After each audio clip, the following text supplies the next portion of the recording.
Assalamualaikum warahmatullahi wabarakatuh. Berjumpa lagi dengan saya Jo di channel Sekilas Kembang dan Buah, channel yang menyuguhkan informasi sisi lain seputar kembang dan buah dan informasi seputar pertanian tentunya.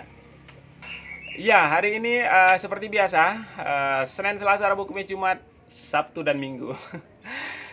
Hari ini Minggu, hari libur dan masih dalam suasana puasa, tapi kita harus tetap beraktivitas ya. Saya ingin mengucapkan selamat berpuasa bagi yang menjalankan dan semoga puasa-puasa yang kita jalankan diterima oleh Allah Subhanahu wa taala. Amin ya rabbal alamin. Ya, beberapa hari ini saya melakukan penyemprotan dan tak selang beberapa lama kemudian hujan turun. Begitu seterusnya sampai beberapa hari terakhir ini karena kondisinya memang sedang musim hujan. Dan kadang-kadang kalau kalau sudah turun hujan, tanaman saya di depan itu sampai tergenang. Alhamdulillah bedengannya agak tinggi, jadi tidak sampai menggenangi pangkal tanaman. Dan kondisi seperti ini cukup mengkhawatirkan bagi pertumbuhan dan perkembangan tanaman ya. Ya, kegiatan penyemprotan yang saya lakukan ini adalah salah satu kegiatan dalam rangka pencegahan hama dan penyakit tanaman yang mungkin akan muncul ya. Permasalahannya adalah setiap kali saya nyemprot tidak beberapa lama hujannya turun. Nah, dan apa yang sudah kita semprotkan ke daun biasanya belum lagi menempel sudah terbawa oleh air hujan. Oleh karena itu, kita sepertinya butuh sesuatu. Ya, kita butuh semacam perekat. Dan hari ini saya ingin mengajak pemirsa untuk membuat perekatnya. Dan informasi baiknya adalah seluruh bahan yang akan kita gunakan untuk membuat perekat ini ada di dapur kita. Nanti kita akan bongkar-bongkar itu dapur. Kita cari bahannya di dapur. Oke, baik, kita langsung cek saja dapurnya apakah bahan-bahan yang kita butuhkan tersedia di sana. Ya. Oke, yuk.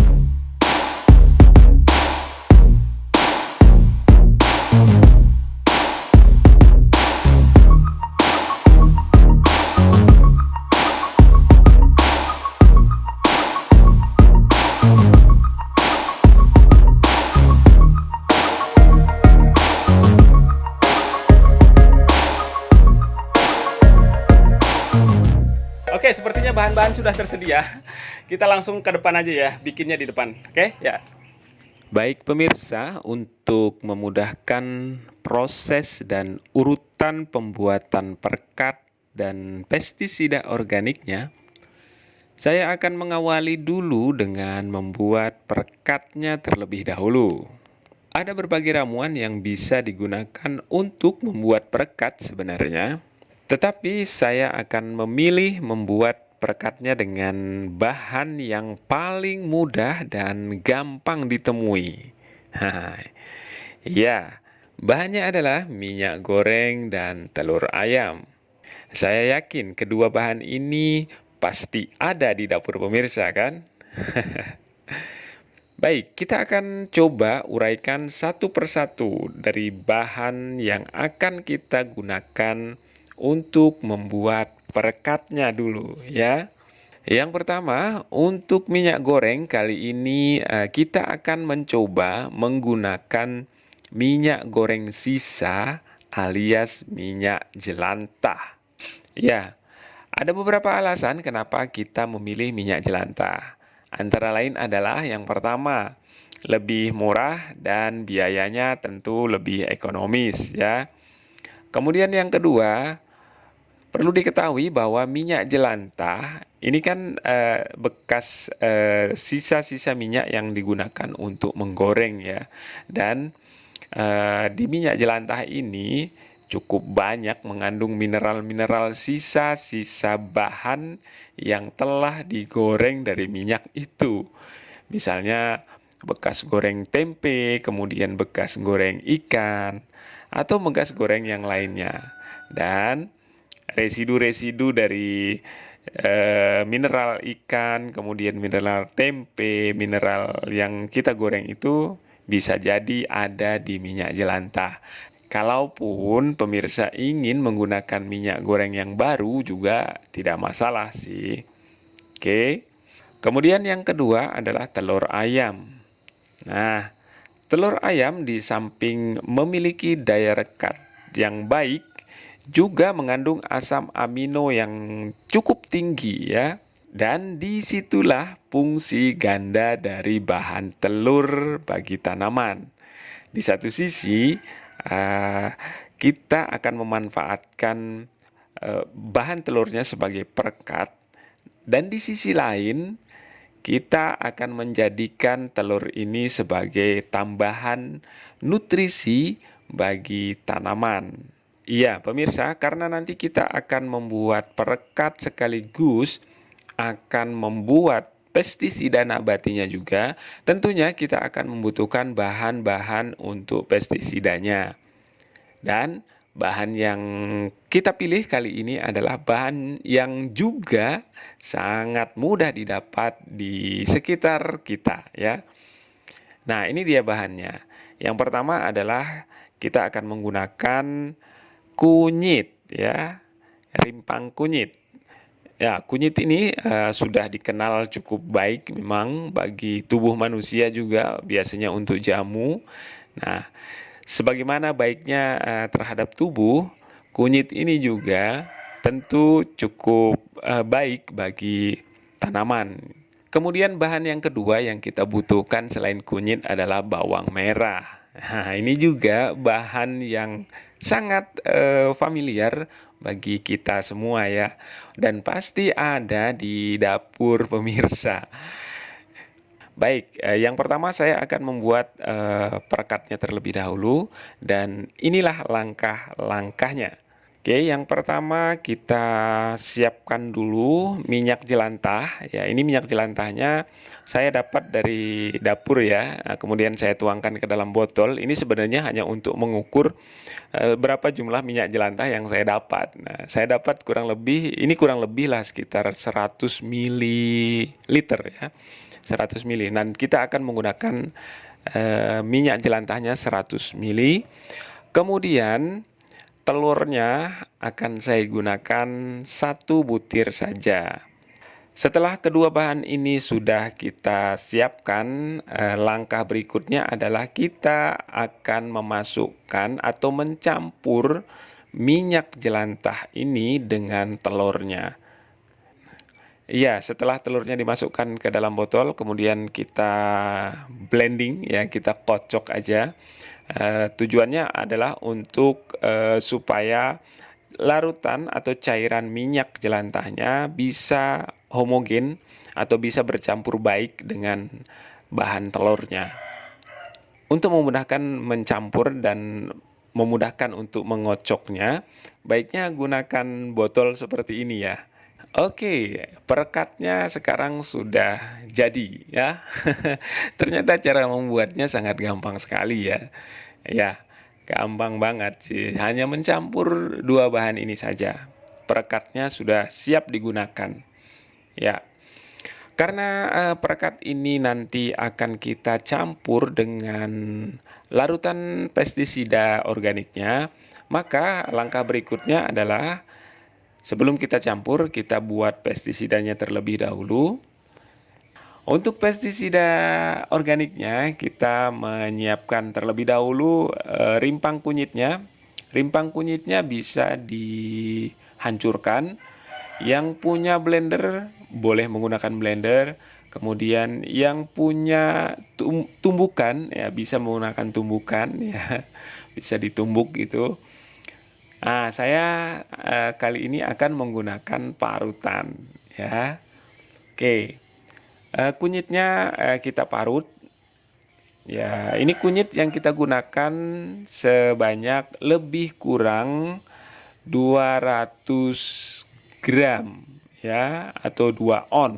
Nah, 2 on lah kurang lebih kalau ditimbang 2 on. Kemudian bawang merahnya kita gunakan separuhnya dari kunyit ya, 100 gram ya, atau 1 on. Dan kita siapkan 1 liter air ya. Bagi yang tidak ingin menggunakan air atau misalnya ada air kelapa, akan lebih bagus menggunakan air kelapa. Karena di dalam air kelapa, ya kita tahu ya, air kelapa mengandung mineral yang cukup tinggi. Tapi karena kebetulan air kelapa saya tidak ada, jadi menggunakan air juga tidak apa-apa. Baik, setelah kita parut kunyit dan bawang merahnya, kita campur jadi satu, tidak apa-apa. Ya, memarut atau menghancurkan bahan kunyit dan bahan bawang merah ini sebenarnya fungsinya adalah untuk merombak atau mengeluarkan zat-zat yang terkandung di dalam kunyit dan di dalam bawang merah ini. Oke pemirsa, setelah kedua bahan ini sudah siap seperti ini, ya sudah siap ini ya. Kita tambahkan air sebanyak 1 liter ya. Oke, kita tambahkan airnya sambil diaduk-aduk ya. Nah, setelah kita tambahkan air seperti ini, langkah berikutnya adalah kita diamkan dulu larutan ini kurang lebih ya 2-4 jam lah ya. Ya, sebenarnya larutan ini sudah bisa dipakai, sudah bisa digunakan atau diaplikasikan. Tetapi ini menurut pendapat saya, kalau dibiarkan beberapa saat terlebih dahulu sebelum kita gunakan, kita memberikan kesempatan dua bahan yang kita gunakan ini, yaitu kunyit dan bawang merah yang kita sudah parut tadi itu, mengeluarkan zat-zat atau kandungan-kandungan bahan aktifnya ke dalam airnya ya. Itulah kenapa alasannya saya memberikan jeda waktu untuk beberapa waktu atau untuk beberapa saat lah, 2 jam atau 4 jam. Mungkin ada pengalaman dari pemirsa, berapa waktu yang paling pas untuk memberikan kesempatan dua bahan ini tercampur dengan air yang baik, ya boleh tulis di kolom komentar ya. Mungkin ada yang pernah punya pengalaman dibiarkan dulu 1 malam atau dibiarkan dulu 1 hari. Nah, boleh tuh kita sharing-sharing pengalamannya. Baik pemirsa, inilah larutan yang sudah saya biarkan selama lebih kurang nih ya. Tadi saya membuatnya pagi sekitar jam 9 dan sekarang ini sekitar jam 12 siang. Ya, setelah itu kita coba saring dulu. Kita saring dulu nih, buang ampasnya dan kita ambil cairan yang tanpa ampas. Pemirsa, perlu diketahui bahwa ampas dari hasil saringan ini nanti jangan dibuang begitu saja ya. Ya, ini juga masih bisa dimanfaatkan untuk kompos atau langsung bisa diaplikasikan di sekitar pangkal pertanaman juga bisa sambil ditanam seperti yang saya lakukan kemarin ya. Nah, setelah kita dapat cairan yang sudah disaring ya seperti ini, baru kita campurkan atau tambahkan perekatnya sekarang. Ya, ini perekatnya.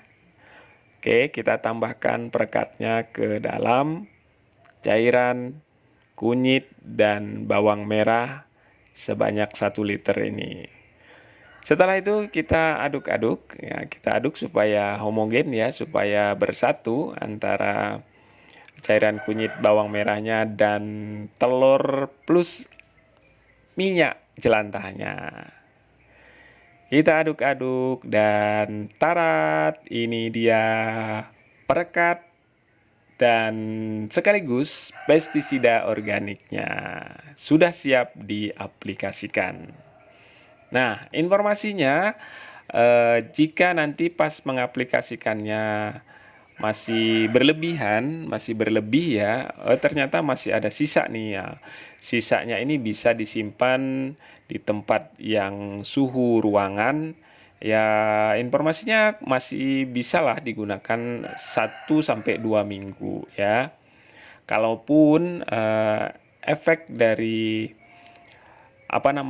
efek perekatnya sudah tidak terlalu mantap, kalau kelamaan nyimpannya, paling tidak ketika kita mengaplikasikannya di tanaman, dikocor aja dan itu bisa menjadi tambahan nutrisi ya, menjadi pupuk justru. Oke pemirsa, sekarang kita sudah selesai mengerjakan perekatnya. Mudah-mudahan informasi ini bisa bermanfaat, tetap berkah dan menjadi buah yang baik. Wassalamualaikum warahmatullahi wabarakatuh.